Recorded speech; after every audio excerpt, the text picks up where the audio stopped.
Ayo Ayo. Terus tekiat pokoknya mah stay tune. Jangan lupa di like, comment, and subscribe. betul pisan. Tekan YouTuber tombol saja. lonceng. Oke.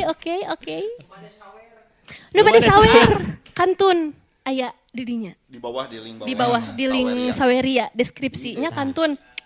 Mudah-mudahan sing berkah. Amin. Upami anu nyawer anu henteu oge sing berkah ngadangukeunana janten hiburan kanggo urang sadayana. Ku kituna urang prung we.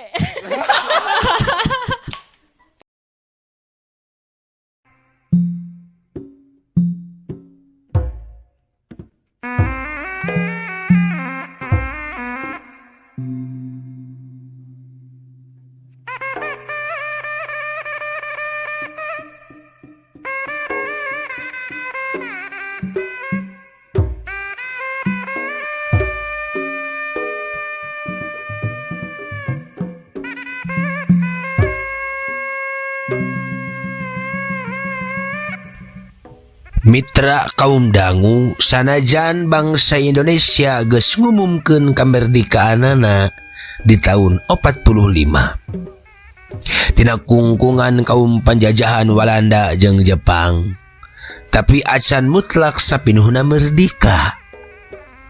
Sanajan urang Walanda jeung Jepang geus eueuh geus marulang deui ka nagarana sewangan-sewangan. Tapi keayaan di negeri Indonesia mah masih harengheng keneh di tiap wewengkon-wewengkonna. Malah cekolot baheula mah cenah zaman normal teh disebutna zaman masih keneh dijajah ku deungeun. Kusabab da geuning kitu geus merdeka mah cenah malah tambah harengheng. Pang-pang namah di pakampungan mitra. Tempat anu tadina rada ayam tentrem teh ayeuna mah jadi pikakeungeun kulantaran ayana hiji karaman jahat. Di wewengkon eta harita anu sok ngaranjah ka tiap lembur teh dipingpin ku ngaranna Bah Jagur anu kasohor jahat jeung telenges taya ras-rasan kana nyawa manusia teh geus disaruakeun jeung kasato. Ari dumukna markas Bah Jagur teh ayana di tengah leuweung Gunung Sameti anu kawilang leuweung geledegan, leuweung ganggong simagonggong tara kasaba ku jelema biasa. Ari anu mindeng diranjah teh tangtuna lembur anu kabilang deukeut ka Gunung Sameti saperti lembur Cinangka, Cikawao jeung lembur Legok Kiara. Eta tilu lembur teh anu pangmindengna diranjah ku anak buah na Bah Jagur. Atuh lamun yang hareupan peuting teh kabeh warga teu geunah cicing. Ngarasa was-was jeung hariwang sok sieun eta karaman daratang pikeun nyokot sacara paksa harta banda maranehna anu ngan sakitu-kituna bati meres kesang tisuk nepi ka sore di kebona. Sajabana ti harita teh samalah sok nyulikan para wanoja anu kawilang boga rupa geulis mah. Lamun kulawargana wani ngalawan geus pasti nyawa anu baris ngalayang atawa ngaduruk imahna.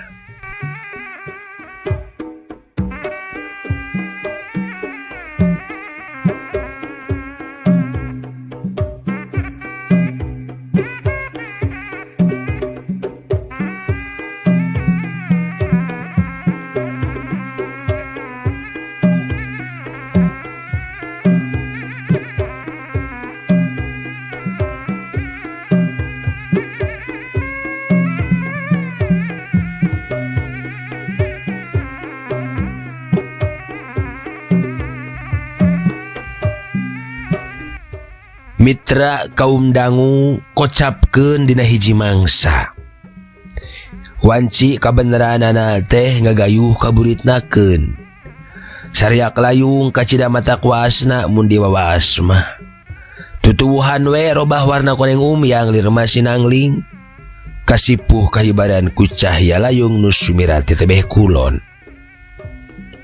Tonggeret reang di sarada angin letik hiliwir dang daunan pating arulang kawas anu ngagupayan. Reup weh telem waktu sareupna. Wanci teu nyesakeun panasna mata poe. Dina kaayaan kitu di hiji mumunggang pasir anu ipis, kaciri aya hiji abringan anu lobana aya kana 10 urang leuwihna. Kabeh oge samakta ku pakarang, ditilik tina rupa mah ampir kabeh pikasieun. Awakna jarangkung gede, beungeutna budi amprotan. Jigana eta meureun karaman pingpinan Bah Jagur teh. Pas anjog ka palebah tangkal caringin anu kawilang badag ngarandaka. Jalma anu panghadeupna anu beungeutna garok pikagilaeun, bukna gondrong diiket ku kulit orai, jigana mah gagedugna ngeureunkeun lengkahna bari po ka Sumarita. Aran haladak euy. Aing rek babagi tugas heula ka sararia ye. Tuh, lembur lago Kiara anu ayeuna urang ranjah teh nya ari lembur Cinangka mah pan enggeus ku komplotan si Sadut jeung balad-baladna.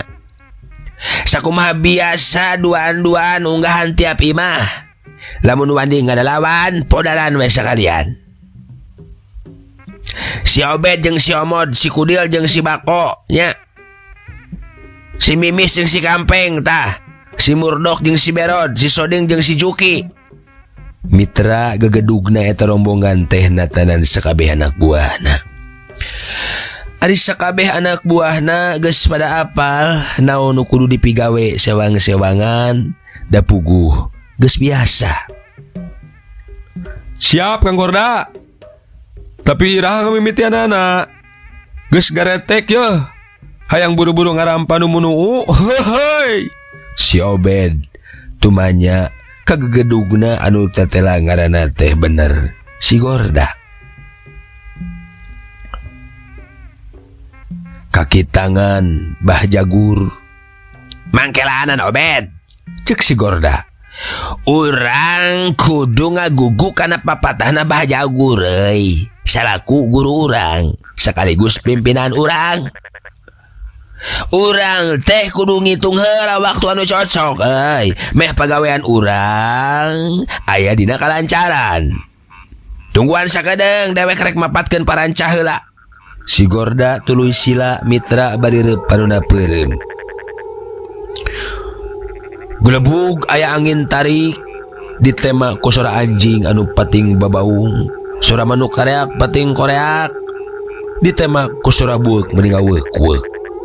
Mitra kaum dangu terilanya panuna beunta deui pok ngomong kalayan daria. Ke tungguan sakedeng deui. Tungguan euy, nyaose heula weh. Kade kabeh pakarang siapkeun. Bisaya hal anu teu dipiharep. Si Gorda ngingetan deui. Atuh baladna kabeh mariksa deui pakarangna sewang-sewangan. Sanggeus kabeh aya mah tuluy dariuk bari ngawaskeun kalandeuhan eta patempatan. Bari ngawaskeun kalandeuh eta patempatan anu mayak ku pakebonan. Aya sawah sarta imah-imah anu rada ancal-ancalan teu pada deukeut.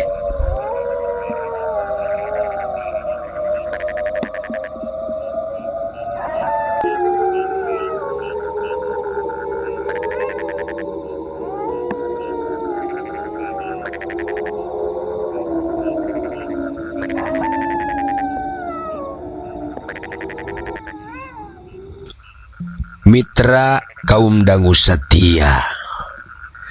Dina kaayaan kitu maranehna teu apaleun. Yen disaluhureun tangkal caringin aya saurang lalaki rumaja anu keur ngawaskeun rengkak paripolahna jeung obrolan maranehanana. Obrolan si Gorda sabalad-balad.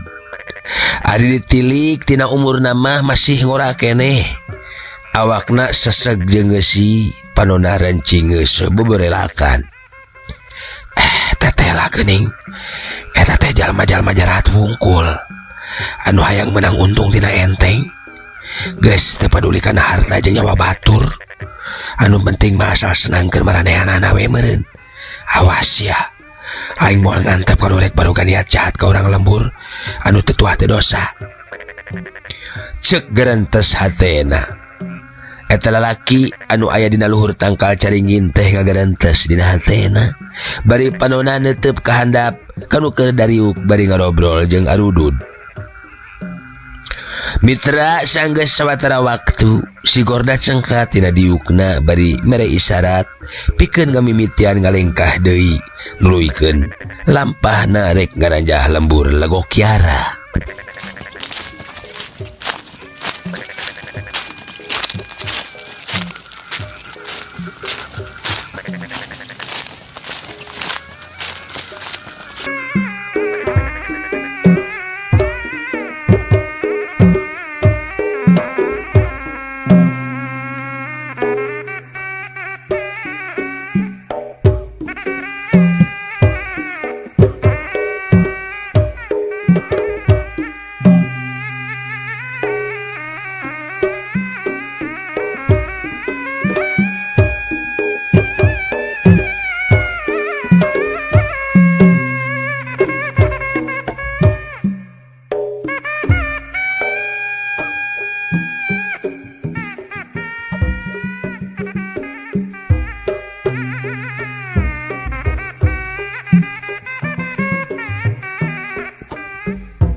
Angin peting ngahiliwir nebakan nadang daunan peting keresek peting korosak nyahkeun daun euri.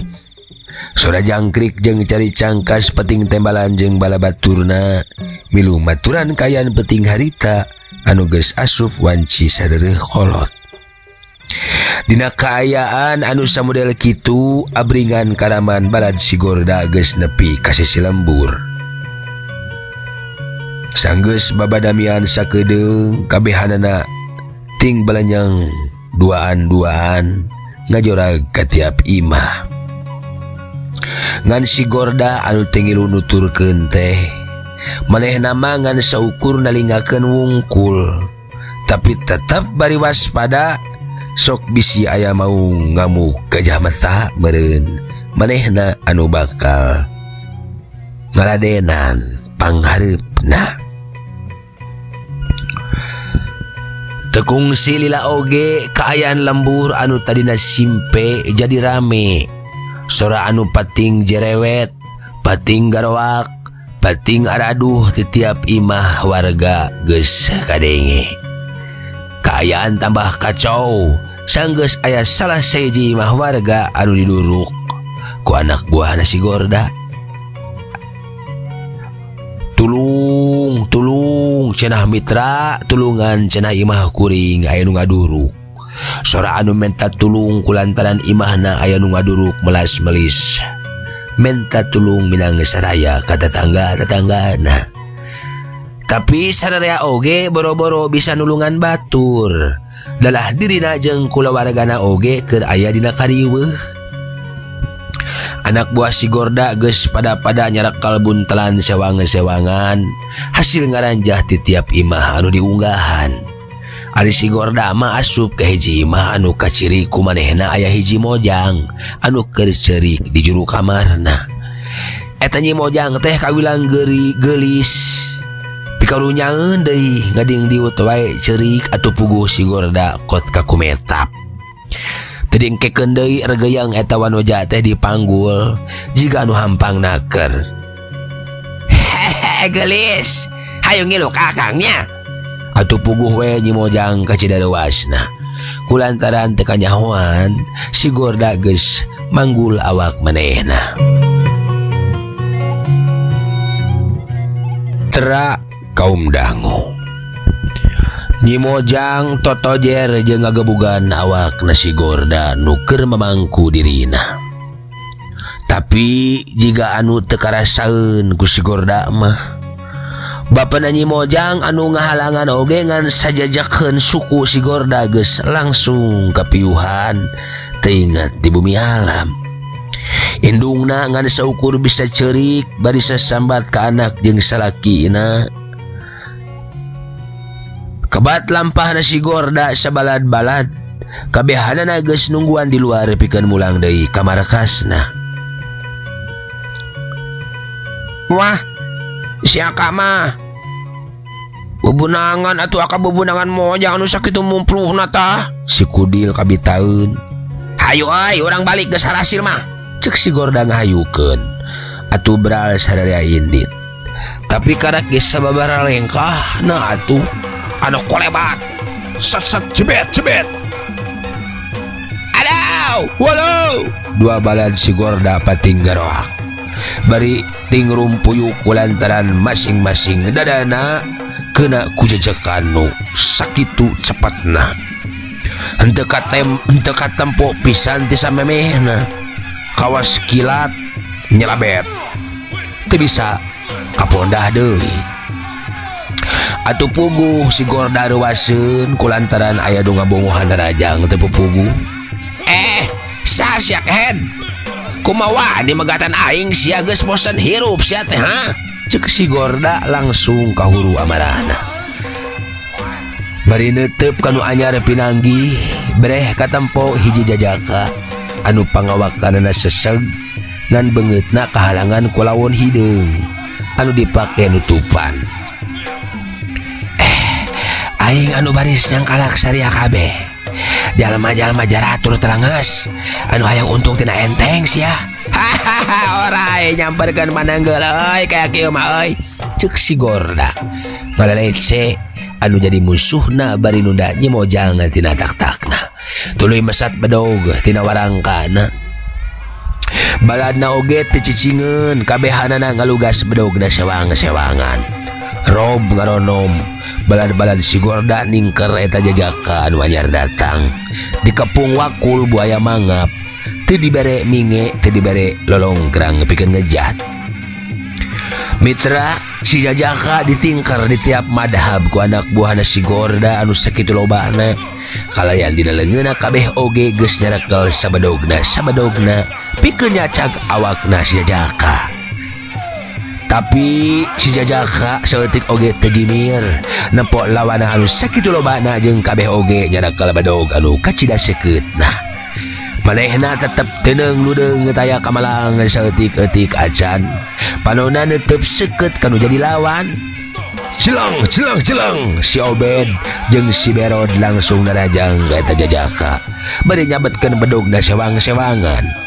Anu hiji erek ngalasirah, anu hiji deui erek nyabat beuteung. Jigana geus hayang ngarcah geura buru-buru nyasak awakna si jajaka, hayang mangmaleskeun kadua balada anu tadi dicecek ka dadana ku si jajaka. Hop ya.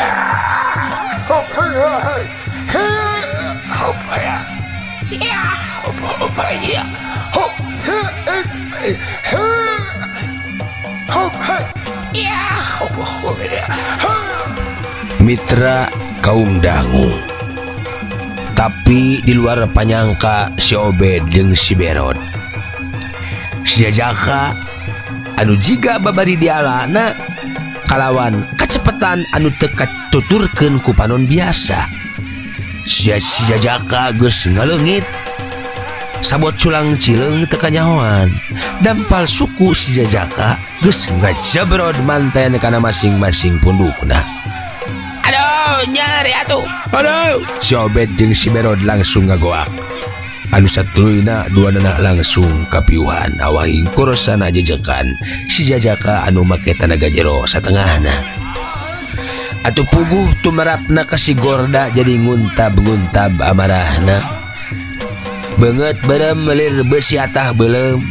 Ningali anak buahna anu ngan sagaprakan geus rubuh teu inget di bumi alam. Alah setan, serang ku sararea euy. Tong dibere kasempatan pikeun ngajat yo. Si Gorda marentah ka anak buahna sangkan ngarapuk si jajaka. Curela jang. Anu 8 urang deui ting hariu. Ting Cilapung ngarangsek narajang kalayan ngagunakeun pakarangna.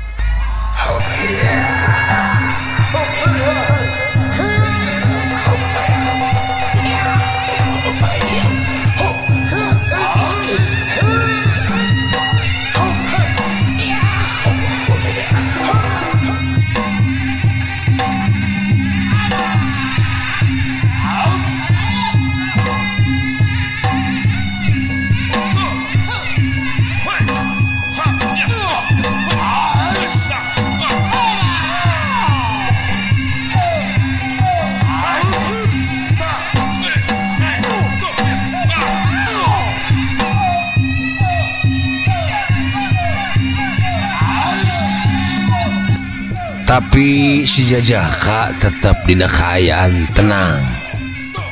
Barang geus da deket awak si Jajaka muter lir panggal anu muir tuluy ngabelesat ka luhur. Terang. Sora pakarang diaradu pating belentrang pada baturna. Samalah aya nu keuna kana awak baturna turun nepi ka paragat nyawa saharita. Aduh. Anu kabeunangan jeung masih keneh aya nyawana tinggarwak. Teu cukup kitu wae, sanggeus awak si Jajaka lolos tina sasaran serangan anu jadi lawan, bade nyirorot ka handap leungeun jeung sukuna mata. Dipake ngababuk jeung ngajajak awak lawan-lawana anu keur limbung.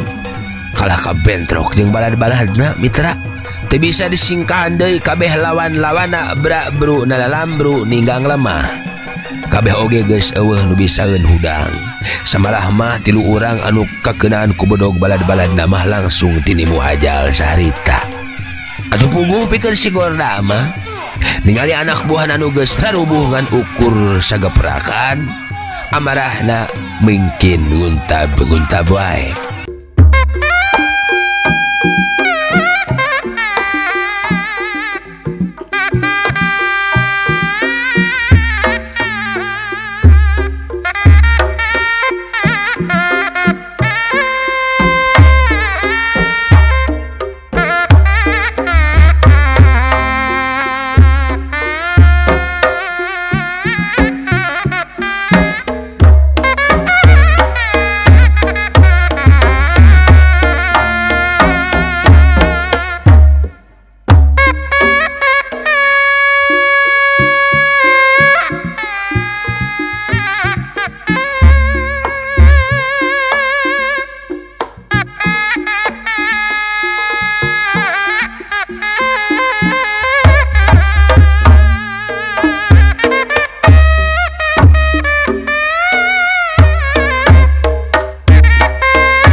Kurang ajar sia.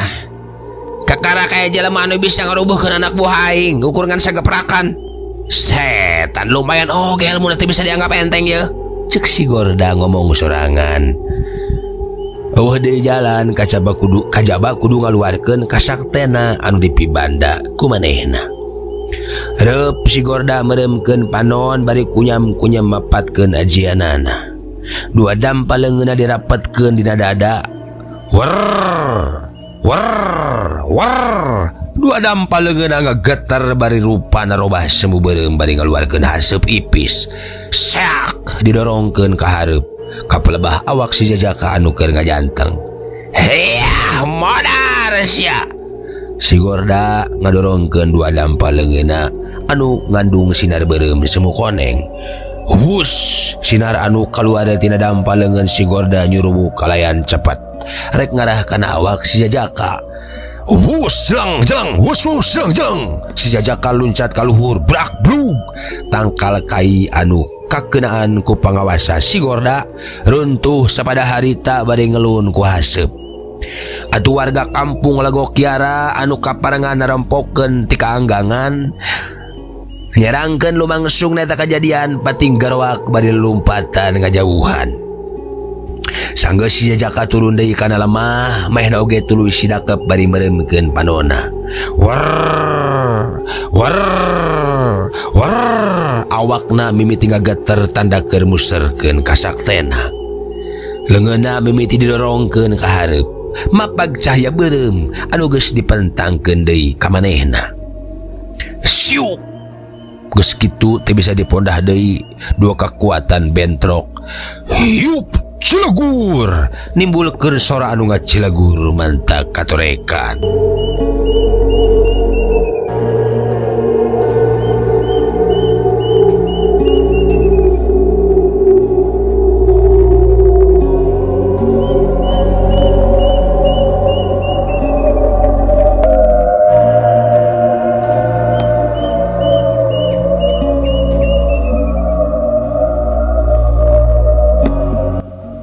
Suralit awak si Gorda mental ka tukang aya sababaraha meterna.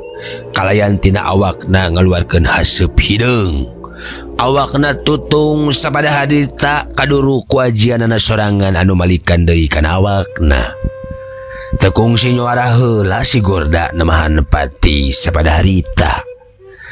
Ari si Jajaka mah ngan saukur ngabalesak semat memuncangan.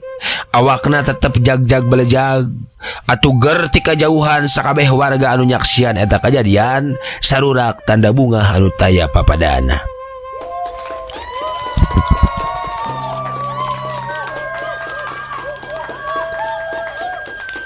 Mitra kaum dangu sabot keur kitu salah saurang anak buahna si Gorda anu geus eling deui ngetayap lalaunan ninggalkeun eta patempatan ngan saurang anu nyesa anu satuluy nama maehna lumpat sakalumpat lampet bari sesampoyongan pikeun nyalametkeun dirina.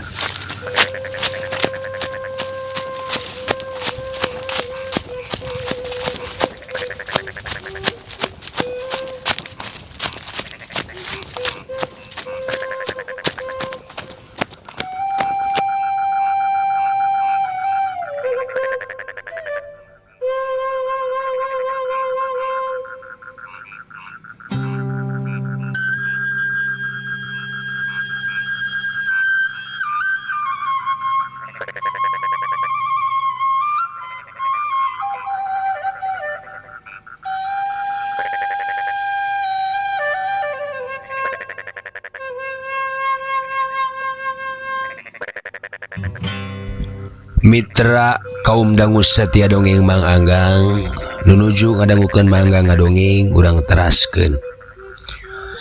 Di langit lalaunan bulan katutup ku mega anu kandel reup-reup cahyana jadi pareum kahalangan ku mega anu ngayang. Guludug hawar-hawar kadenge ngamimitian nurunkeun girimis leutik. Dina wanci jalari leutik barasat-barasat caya kilat babarasatan jeleger sorana ngaguruh ti luhur handaruan tungtung nama sada guludug babeledagan aur jeung sora angin anu ngaguruh.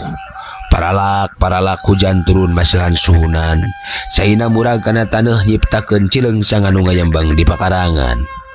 Dina kaayaan anu samodel kitu sakabeh anak buahna si Gorda jeung si Gordana anu geus tinggal bugang digarotong anu geus maraot dikaluburkeun anu masih aya nyawaan di talian leungeunna tuluy diasupkeun kana karangkeng.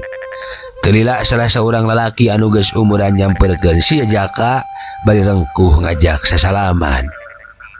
Hatur nuhun Aden, parantos tiasa numpas para karaman anu jarahat. Sareng tos tiasa nyalametkeun warga kampung bapa di dieu. Sareng nyalametkeun pun anak deui tah anu bade diiwat ku nu jarahat. Aduh, sakali deui hatur nuhun Aden, hatur nuhun. Cek si bapa nganuhunkeun sababaraha kali teu seurikna dodongkoan popoyongkodan. Sami-sami Bapak.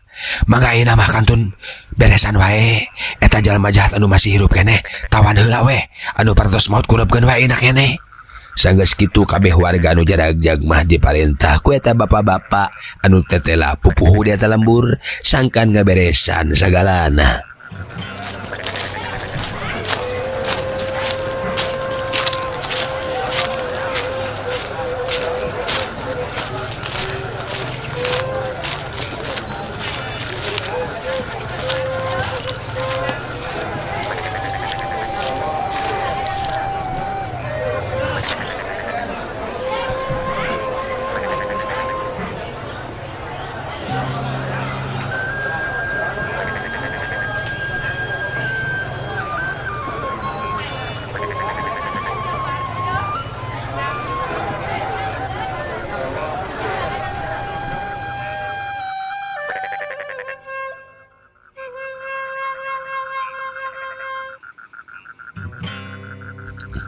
Mitra kaum dangu sanggeus sagalana reres eta pupuh lembur teh ngajak ka si Jajaka sangkan asup heula ka imahna pikeun ngobrol jeung nanya asal usulna.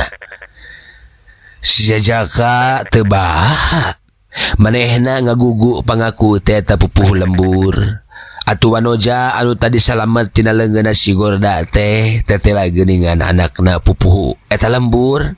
Manehna jeung indungna cukah ciki nyagikeun susuguh keur ngaku anu jadi tamuna. Ari warga anu sejena sanggeus beres mah pagaweanana kabeh oge pada ngalilu kumpul di imah pupuhu. Hayang apal jiga namah kana jujutan si Jajaka anu geus nyalametkeun lemburna. Oh bapak teh kacidangan hunkeunana kasalira Aden teh. Sun kubantosan anu parantos nyalametkeun warga kampung di dieu. Kitu tah Aden. Hapunten dupi Aden teh saha teh di mana kawit nepangkeun wasta Bapak Juha salaku pupuh di lembur. Atuh nuhun ku pangangkeunna Bapak sareng kulawarga di dieu. Nepangkeun oge wasta simkuring santana. Oh santana Sumuhun santana. di palih mana tuh lembur matu Banjar Karang Pamidangan teh Aden. Ari dumuk mati tutugan Gunung Guntur. Tutugan Gunung Guntur. Sumuhun. Ari tiasa dugi ka dieu tadi di perjalanan ningali jalmi anu ngalabring. Anu tetela geuning eta teh jalma jahat anu bade ka darieu. Tah kitu Bapak. Mitra kaum dangu eta Jajaka anu tetela boga ngaran santana teh ngabejakeun ka sang tukangna. Mitra geus kitu mah sararea uplek ngarobrol nyaritakeun kejadian anu cik keneh karandapan. Bari barang dahar ngararopi susuguh ti pribumi malah sakapeung para pamuda mah tatanya kajang santana ngeunaan ilmu bela diri. Asa kabita hayang diajar cenah. Da teu kabeneranana teh di eta lembur mah paguron silat. Eueuh jawara acan. Dijawab ku santana teh engke cenah lamun aya waktu bakal diajarkeun.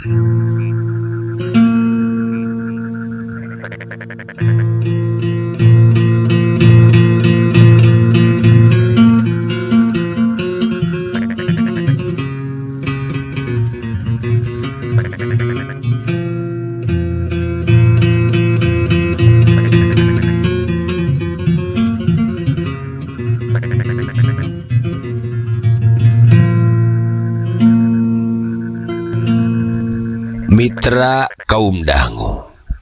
Singkat carita, samemeh mulang santana pepeujeuh heula ka sakumna warga kampung Lego Kiara, sangkan kudu tetap waspada cenah. Kulantaran jalma anu jarahat eta masih loba keneh balad-baladna. Mehna mindang ngadenge, malahan mah aya guruna cenah nu nganjerak di leuweung camati. Waktosna Mitra kabujang seep cag urang tenden heula dihandeleum hieum geusan sampuraneun cag urang tunda dihanjuang siang geusan alaeun paranti cokot bawaeun dituruban kumandepun diwadahan cupu manik astagina dibuka kudu ngaliwat anu weruh ka semuna anu apal ka basana anu rancigas ransana anu rancage hatena kembang pinetik senabaran sari tutup lawang si gotaka permios.